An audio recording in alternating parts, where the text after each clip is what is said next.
prend le pouvoir. Enfin, à la seconde même, le coup d'envoi du premier match de la Coupe du Monde de football Argentine-Belgique. Mesdames, Messieurs, bonsoir. Nous le disions dès hier soir, la dévaluation du franc ne représentait qu'une phase d'un nouveau dispositif économique du gouvernement. Cette dévaluation, je vous le rappelle, est de 10% par rapport aux marques et aux florins néerlandais, de 2,5% en gros par rapport à la lire italienne, elle aussi dévaluée donc, et de plus de 5% par rapport aux autres monnaies. Ce matin donc, à l'Élysée, le président de la République, Pierre Mauroy, et une dizaine de ses ministres se réunissaient pour décider des mesures d'accompagnement à cette dévaluation. Mesures qui vont toutes dans le sens de l'austérité. Un seul commentaire ce matin, vous voyez, tous les journalistes ont interrogé les ministres qui sortaient, Pierre Mauroy en tête. Un seul commentaire donc avant l'intervention du Premier ministre, celui de Jean-Pierre Chevènement, l'un des 4 ministres d'État. Ces mesures, disait-il, vont dans le sens de la rigueur socialiste. Alors ces mesures, quelles sont-elles? Parlons d'abord de ce qui est le plus spectaculaire, un blocage temporaire des prix pendant 4 mois, et ce qui est encore plus fort, des revenus, tous les revenus, pendant cette même période, donc jusqu'au 31 octobre, Roselyne Koskas. Tous les prix, en effet, tous les prix sont bloqués. La France a voulu geler un peu la hausse des prix. Tous les prix, les prix industriels, les prix agricoles, les prix des produits alimentaires. Quelques grandes exceptions pourtant, les céréales, le lait et le sucre, dont les prix sont fixés une fois par an à Bruxelles. Une autre exception, les fruits et légumes, parce qu'il dit Jacques Delors, le ministre de l'économie, il est difficile d'en surveiller l'évolution. Alors les prix des services publics sont bloqués aussi, sauf... Les prix des services publics également. Gaz, électricité... Sauf gaz, électricité, essence, prix des autres carburants, parce que leur prix est fonction de l'évolution du dollar. Bien, je le disais aussi, donc, tous les salaires sont bloqués jusqu'au 31 octobre. Tous les salaires, ceux de la fonction publique comme ceux de l'industrie privée. Il y a une exception quand même, le SMIC. Il y a une exception, le SMIC, et c'est un peu l'effort du gouvernement pour les bas salaires. Le SMIC sera augmenté le 1er juillet de près de 4%, avec un petit effort pour les patrons. L'augmentation des charges qui vient de cette augmentation du SMIC sera en partie prise par les pouvoirs publics, par le gouvernement. Comment ça va se passer pour les prix alimentaires, les prix agricoles, pardon, ça intéresse tous les paysans là. Pour les prix agricoles, il y a 2 grands rendez-vous. Le premier, c'est demain à Luxembourg, où les ministres de l'agriculture de l'Europe vont décider des montants compensatoires, c'est-à-dire une sorte de taxe à l'exportation et de subvention à l'importation. Et le deuxième grand rendez-vous de la semaine, c'est la conférence annuelle agricole. Et Mme Cresson réunit là les grandes organisations syndicales agricoles. Alors on l'a dit, tous les salaires, mais aussi tous les revenus, c'est-à-dire les honoraires, tous les traitements des uns et des autres. C'est en gros la grande innovation du programme de Laure Mitterrand, parce que jusqu'ici on savait qu'il était très difficile d'appréhender ces revenus. Là, tout le monde, les avocats, les notaires, les dentistes, les médecins, tout le monde sera touché. Alors le credo officiel, c'est donc l'austérité, mais aussi la solidarité, a-t-on décidé? L'austérité et la solidarité. La solidarité, Pierre Mauroy a beaucoup insisté sur les bas salaires. Je vous ai dit que le SMIC sera augmenté, mais aussi toutes les prestations familiales, les augmentations prévues seront maintenues. L'allocation logement continuera d'être augmentée, les allocations de salaire unique, les retraites également, ce qui est au fond très important. Alors en gros, on lutte contre l'inflation dans cette affaire, mais on espère quand même encore lutter contre le chômage. On l'espère. Là encore, il y a un nouveau programme, il y a un programme un peu à double détente. Il y a d'abord, Pierre Mauroy a voulu insister sur l'aspect les chômeurs qui sont chômeurs depuis longtemps. Et un programme d'aide sera fait pour les aider à sortir du chômage. Et le gouvernement va modifier un petit peu les procédures d'aide au chômage et va surtout développer les contrats de solidarité. Et puis il va rogner sur son propre déficit. Alors ça, c'est donner l'exemple, c'est l'austérité, l'État aussi le fait. Il faut diminuer le déficit de la sécurité sociale. Il faut également diminuer le déficit du budget. Et là, de grandes coupes claires seront réalisées dans le budget. Alors qu'est-ce qui va se faire dans 4 mois, c'est-à-dire le 31 octobre, lorsque ce blocage des prix et des revenus sera terminé? Alors dans 4 mois, c'est un peu, si vous voulez, la nouveauté de ce programme, parce que c'est un programme de lutte contre l'inflation, mais là la nouveauté c'est qu'on en informe et on négocie avec les partenaires sociaux. Il y a un premier rendez-vous qui est fixé jeudi. Pierre Mauroy va consulter les patrons et les organisations syndicales pour discuter avec eux de ce programme. Il y aura d'autres rendez-vous fixés avec les profession libérale et les fonctionnaires, pour décider, une sorte de table ronde pour décider de leur participation au financement de l'UNEDIC, et également des rendez-vous avec les professions libérales, les professions de santé, pour diminuer le déficit de la sécurité sociale. Ouais, aujourd'hui, le gouvernement est donc disposé à négocier avec les salariés, les syndicats et les patrons également. Voilà. Il fait même une promesse aux salariés, il leur dit si vos syndicats sont d'accord pour diminuer la hausse des salaires, nous sortirons plutôt du blocage. Voilà, alors avant d'examiner les réactions des milieux politiques, le premier commentaire officiel, celui du Premier ministre, lors d'une conférence de presse à Matignon, à l'heure du déjeuner, Pierre Mauroy, qui engagera vraisemblablement la responsabilité de son gouvernement devant l'Assemblée. Nous nous sommes donné les moyens de réussir par leur rassemblement et la mobilisation de toutes les volontés. Les Français réussiront. Les contraintes d'aujourd'hui sont le prix à payer pour atteindre nos objectifs. Fort de la confiance toujours renouvelée des Français, le gouvernement a, dans une première phase, mené les actions en profondeur afin de réussir le sursaut industriel du pays. Ce furent les nationalisations et les nouveaux droits des travailleurs. Pour réussir la seconde phase du changement, il engage un triple effort. Un effort de maîtrise de nos équilibres économiques et financiers.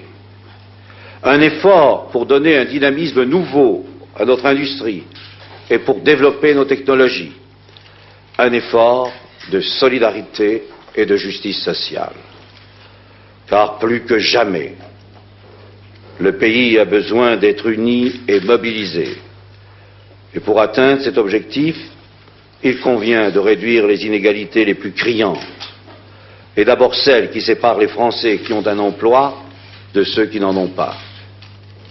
La solidarité est l'expression la plus haute du civisme et en définitive de la liberté et de la responsabilité. C'est par la solidarité que nous réussirons, tous ensemble et pour tous. Nous avons souhaité interroger Jacques Delors, le ministre de l'économie. C'est en effet lui qui, il y a à peine 3 semaines, dans notre émission L'heure de vérité, nous disait qu'il y a un an, lorsque la gauche avait pris le pouvoir, elle avait écarté le principe d'un blocage des prix, solution populaire, mais dont on ne sait jamais comment en sortir, disait Jacques Delors. C'est un peu comme si vous accélériez et freiniez en même temps sur une voiture. Cela donne une belle embardée, ou plutôt, ça donne l'étouffement. Alors, qu'en pense le ministre aujourd'hui ? Donc Jacques Delors, ministre de l'économie, interrogé tout à l'heure par Roselyne Koskas. Pour lutter contre l'inflation, vous proposez un blocage des prix et des salaires. Et vous disiez il y a quelques semaines pourtant que le blocage des prix vous paraissait être certes une mesure populaire, mais une mesure difficile parce qu'il est difficile de sortir du blocage des prix. Est-ce que vous avez changé d'opinion? Non, mais nous devons résoudre la contradiction suivante. Nous avons renforcé le système monétaire européen. Il faut que les opérations monétaires qui ont été réalisées soient crédibles pour l'ensemble du monde, et notamment pour les opérateurs sur le marché des changes. Pour qu'elles soient crédibles, il faut une mesure brutale, le blocage des prix et de tous les revenus. Mais cela ne change en rien ma philosophie. Il fallait un électrochoc, mais notamment en ce qui concerne les prix industriels, je souhaite qu'après concertation la plus rapide possible avec les industriels, nous en revenions à la liberté des prix, qui est le seul système qui corresponde au réalisme et à une bonne gestion de l'économie. Monsieur Poniatowski et beaucoup de représentants de l'opposition disent que cette deuxième dévaluation n'est pas suffisante et qu'il faut s'attendre à une troisième dévaluation. Qu'est-ce que vous en pensez? Je comprends que les membres de l'opposition soient agacés, parce que nous faisons ce qu'ils n'ont pas réussi à faire. Eux ont dit qu'ils lutteraient contre l'inflation et ils nous ont laissé une hausse des prix de 14% avec 700 000 chômeurs en plus. Nous luttons à la fois contre le chômage et contre l'inflation.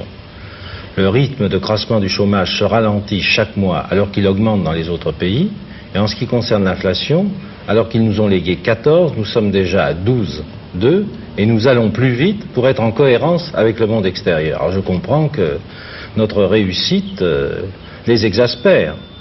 Mais je trouve en plus curieux qu'un membre de l'opposition qui se dit si épris de l'intérêt national prédise des dévaluations et nuise au crédit de la France. Jamais lorsque nous étions dans l'opposition nous nous serions permis de telles phrases. Alors inutile de vous dire bien sûr que justement les réactions sont très dures dans l'opposition après cette seconde dévaluation du franc en moins de 9 mois.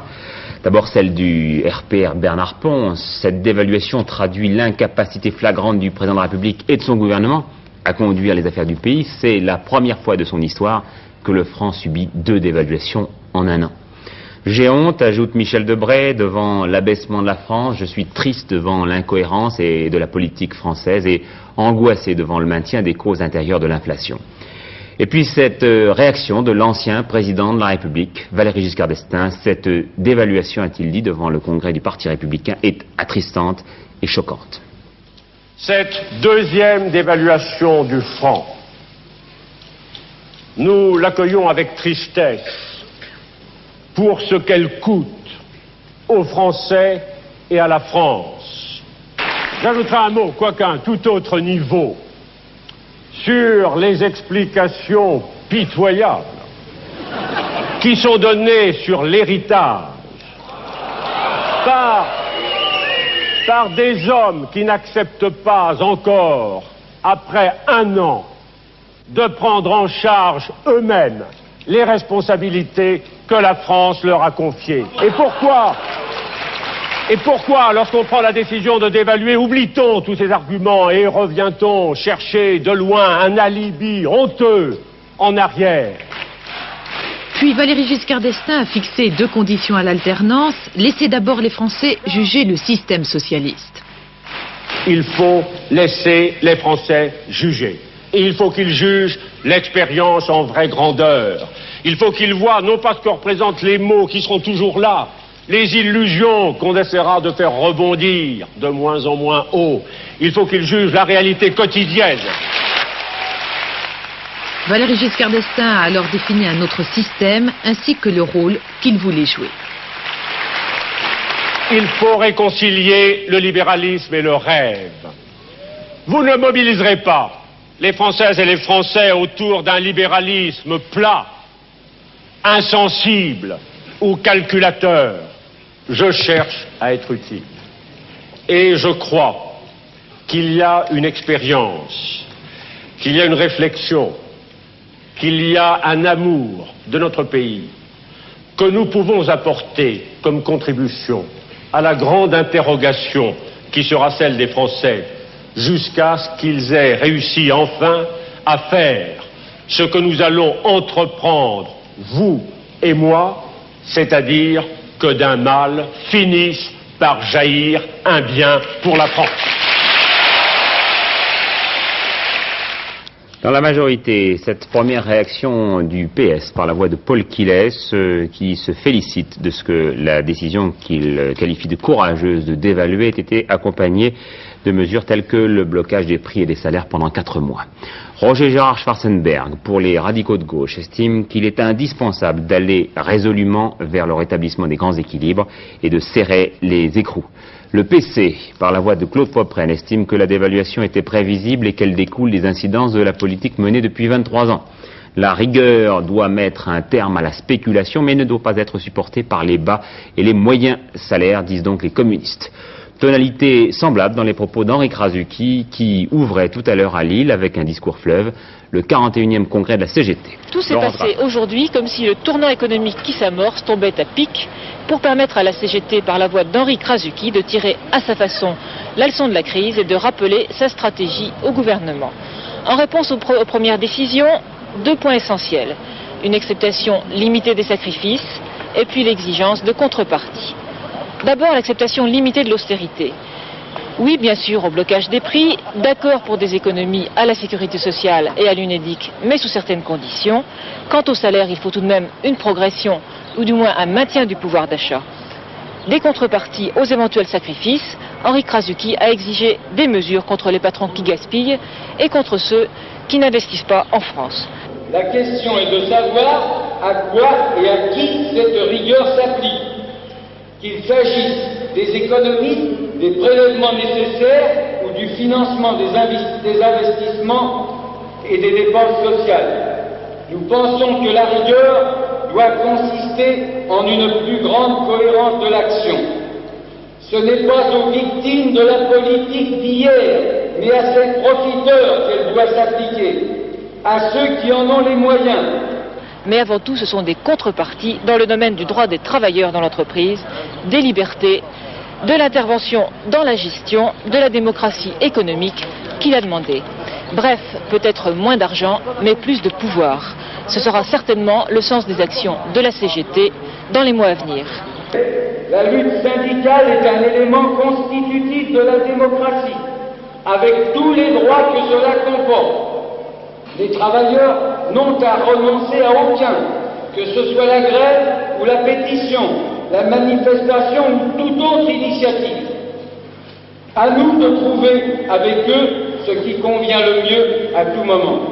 À nous de faire progresser aussi cette idée dont on est loin d'avoir mesuré les possibilités, la démocratie comme moyen d'expression et d'action des travailleurs, la démocratie comme moyen de résoudre les conflits sociaux. Mais tout s'est passé aussi à l'intérieur de la CGT, comme si l'actualité économique tombait à pic, pour permettre à Henri Krasuki de conforter son image de nouveau leader, d'appuyer ses arguments et de passer outre aux problèmes qui ont agité certains des militants de la CGT au cours des derniers mois. Henri Krasuki qui a proposé l'unité d'action avec la CFDT. La CFDT qui attend, après cette dévaluation, une politique audacieuse et rigoureuse, fondée sur l'établissement de nouvelles solidarités, a dit Pierre Héritier. Pour André Bergeron et Force ouvrière, le gouvernement a bien fait de laisser notre monnaie dans le SME. Il faut maintenant se conduire intelligemment pour tenter d'en sortir. Force ouvrière ne mettra pas de bâton dans les roues. À la CGC, on estime que cette dévaluation est le prix du manque de cohérence d'une politique. Et le CNPF ne souhaite pas faire de déclaration avant une réunion extraordinaire mardi. Voilà pour la dévaluation. Le Liban maintenant. Faux espoir à Beyrouth, quelques heures à peine après son entrée en vigueur hier soir, eh bien le cessez-le-feu accepté par les Palestiniens avait déjà été rompu. Alors en ligne actuellement, Daniel Catlin, vous êtes à Beyrouth, ces bombardements, vous les avez vécus il y a à peine quelques heures. Oui, effectivement, Patrick, ce soir encore, il y a effectivement, même encore quelques minutes avant que la nuit ne tombe, Beyrouth a été bombardée. Ce qu'il faut dire tout de suite, c'est que les bombardements étaient moins intensifs hier, où ils ont vraiment atteint un niveau meurtrier très important dans les abords du centre-ville. Mais aujourd'hui, seul le sud de la capitale libanaise a été touché par les bombardiers israéliens. En deux mots, Daniel, est-ce que vous pouvez nous décrire la situation des Libanais? Est-ce qu'ils peuvent sortir de chez eux? Comment ça se passe? Comment ils vivent ces bombardements intensifs? Écoutez, tout cela dépend des quartiers. Les quartiers qui sont visés sont essentiellement les quartiers où se trouvent les concentrations palestiniennes, c'est-à-dire en gros les périphéries de la partie ouest de la ville. Mais les bombardements des avions israéliens visent également des quartiers à l'intérieur de Beyrouth où se trouvent des Palestiniens. Par exemple, tout à l'heure, nous avons vu dans le quartier de Bourg-Shabi Haïdar des maisons bombardées hier avec une très grande précision. Les bombes des bombardiers israéliens sont guidées par laser, touchent une maison où Yasser Arafat s'est rendu à plusieurs reprises pour y rencontrer des responsables d'un parti, milice armée, et on ne touche pas la maison d'à côté. Mais il n'empêche que lorsqu'un immeuble s'écroule, il y a des civils en dessous qui sont tués. Ce qu'il faut dire aussi, c'est que nous les avons vus de nos yeux, les Israéliens ont utilisé des clusters, des bombes à billes, des bombes antipersonnelles, des bombes qui sont faites pour tuer les gens et non pas pour démolir des installations militaires. Et comme beaucoup de combattants sont au front, parmi les centaines de morts qu'il y a eu à Beyrouth hier et parmi tous ceux qu'il y a eu encore aujourd'hui, il y a surtout les femmes, des enfants et des vieillards. Et Daniel, vous n'avez pas idée du chiffre de ces pertes civiles? Écoutez, c'est très difficile parce qu'il y a beaucoup de petits hôpitaux disséminés dans Beyrouth. J'ai vu hier un hôpital installé dans un hôtel et il est très difficile d'avoir un bilan complet. Je dirais qu'il a certainement dépassé le millier à l'heure où je vous parle. Bien, merci Daniel pour cette correspondance en direct, donc, qui nous a, je crois, fait bien vivre ce qu'est le massacre d'un peuple, en tout cas d'une ville tout entière, Beyrouth. Quant au bilan des pertes israéliennes hier soir, il était de 107 morts depuis le début du conflit et de 840 blessés. Celle des civils libanais à Beyrouth, nous en parlions avec Daniel Catlin, pour la seule matinée d'hier, était de 50 morts et de 200 blessés. Alors Daniel Bilalian et Frédéric Vassor, nos envoyés spéciaux là-bas, nous envoient leur premier reportage sur une ville occupée, une ville au Liban, occupée par les Israéliens, Nabatieh.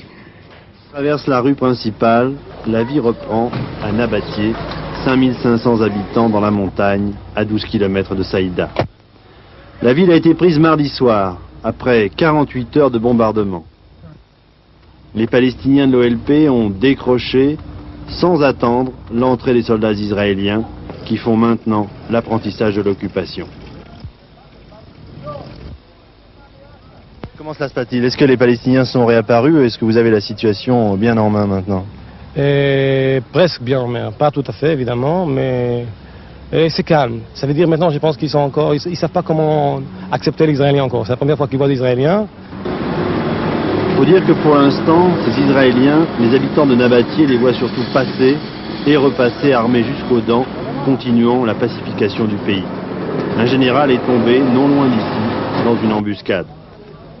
Difficile de savoir ce que ces hommes pensent. Ça fait 8 ans que vraiment nous sommes fatigués de quoi, vraiment. Parce qu'on ne peut pas dormir, on ne peut pas, vous savez, se promener, on ne peut pas. Et maintenant, vous pensez que la situation va être plus calme avec les Israéliens ici? J'espère, oui. J'espère que oui, ce sera calme. Et vous pensez qu'ils vont rester ou qu'ils vont partir? Non, ils ne vont pas rester. Peut-être 1 mois, 2 mois, pas plus. 3 mois, peut-être. Et comment se comportent-ils avec vous? Comment se comportent-ils avec vous? Quelles sont vos relations avec eux? Jusqu'à maintenant, il n'y a pas de relation entre nous, quoi, ici. Les soldats israéliens sont partout. À Nabatieh comme ailleurs, tous les hommes en âge de se battre sont soupçonnés d'être d'anciens combattants de l'OLP qui essaient de se fondre dans la population. Rassemblés dans cette école, ils sont interrogés un par un. Mais on vous interroge? Oui. Pour savoir si vous appartenez à l'OLP? Non. Pour savoir si vous êtes des combattants palestiniens? Oui. Combien de bâtons des Palestiniens? Est-ce que vous faites partie comme ça? Est-ce que vous êtes bien traité? Comment vous questionne-t-on? Je ne sais pas quelle question, mais tous les Libanais passent à sa maison. Il y a combien de temps que vous êtes ici? 2 heures, à peu près. 2 heures. Le Liban aujourd'hui, une situation qui n'est pas sans rappeler l'Algérie d'autrefois. Méfiance réciproque. Exemple, cette manifestation de fraternisation, étoile de David et cèdre du Liban. Officiers israéliens applaudis par les chefs des villages de la région qui se rallient au nouveau pouvoir. Tout est presque trop parfait. Tous attendaient ce moment de libération parce qu'ils considèrent tous qu'ils ont été libérés de l'occupation palestinienne. Oui, alors justement, Major, est-ce que l'occupation palestinienne ne va pas être remplacée par l'occupation israélienne maintenant? Non, je ne crois pas, parce qu'Israël va se retirer. Tôt ou tard, Israël ne veut pas occuper le Liban. Dans ce décor poussiéreux agrémenté de cristal de Venise, un religieux musulman prêche la réconciliation avec Israël. Mais demain, d'autres ne pourraient-ils pas eux aussi remplir cette tâche? Demain, les ressortissants français qu'ils désirent pourront être évacués par bateau du Liban. Le paquebot Azur arrivera à Jounieh demain matin et les Allemands de l'Ouest emploieront le même moyen d'évacuation.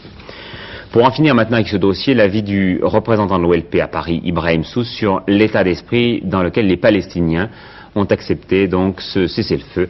Cessez-le-feu dont je vous disais tout à l'heure qu'il venait d'être rompu à nous. Nous avons accepté le cessez-le-feu décidé par les Nations Unies, par le Conseil de sécurité, selon la résolution 508 et 509. La 508 et 509 disent un retrait inconditionnel des troupes israéliennes du territoire libanais.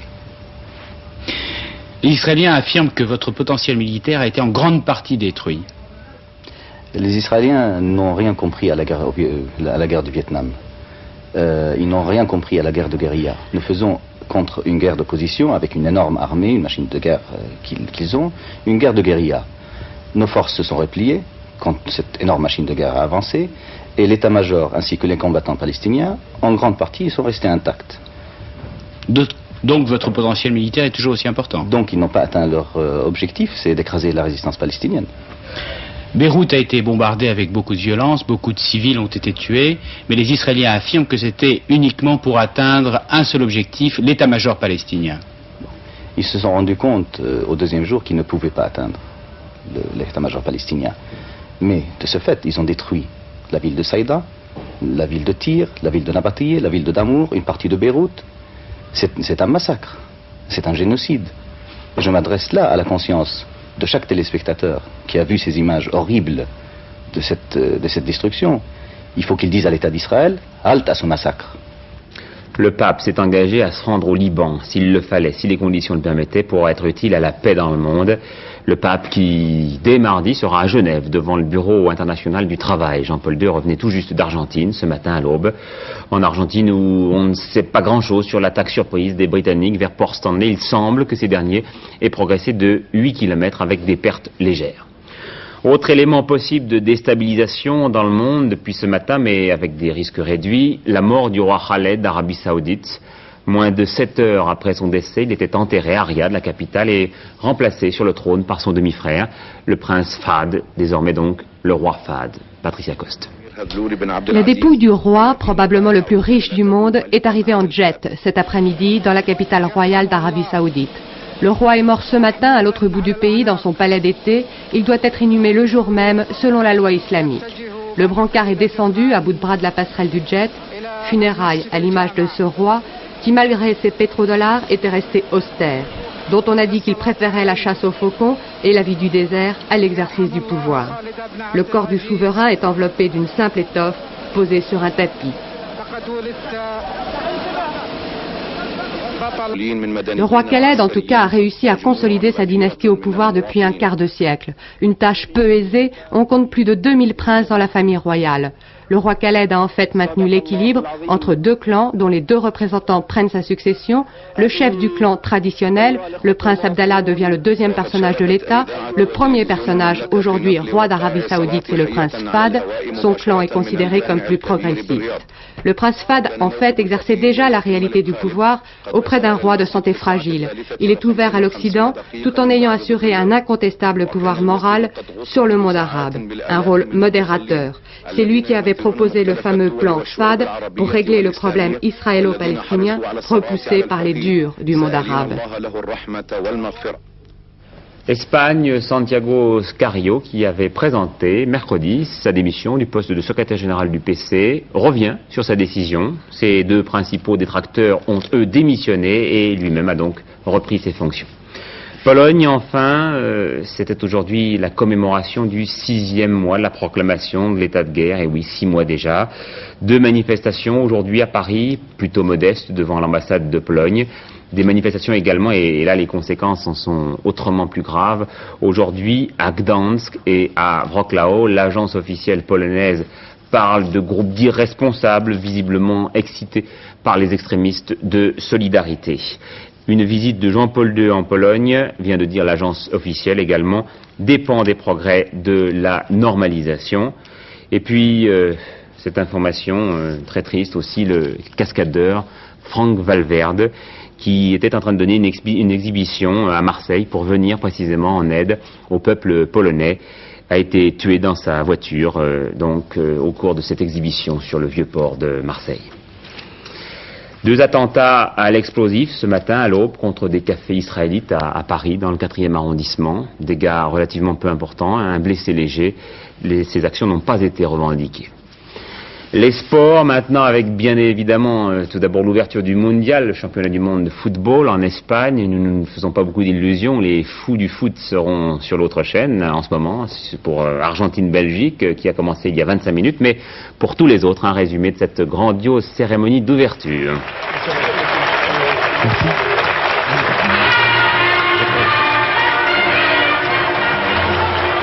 Voici le roi d'Espagne qui, il y a quelques instants, a déclaré ouverte la 12e Coupe du Monde de football, Coupe du Monde de la FIFA, qui pour la première fois, en cette année 1982 à Madrid, réunit 24 équipes.